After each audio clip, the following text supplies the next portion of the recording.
കഴിഞ്ഞ തവണത്തെ പെർഫോമൻസിൻ്റെതൊക്കെ ഒരു ക്ഷീണം മാറ്റിയതാണോ?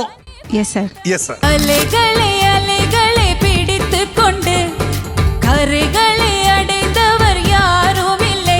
தனிமையில் தனிமையில் தவித்துக் கொண்டு சௌக்கியம் அடைவது நியாயமில்லை. கவலைக்கு மறந்திந்த ராஜதவம் தண்ணீர் கூட போதையின் மறுவடிவம். வழியது வாழ்க்கை எது விளங்கவில்லை. வட்டத்துக்கு தொடக்கவும் முடிவும் இல்லை. கையில் கோப்பை இல்லை என்றால் கற்பனை வருவது நின்றுவிடும். கனவுகள் மற்றும் இல்லை என்றால் கவலைகள் நம் உயிர் தின்றுவிடும்.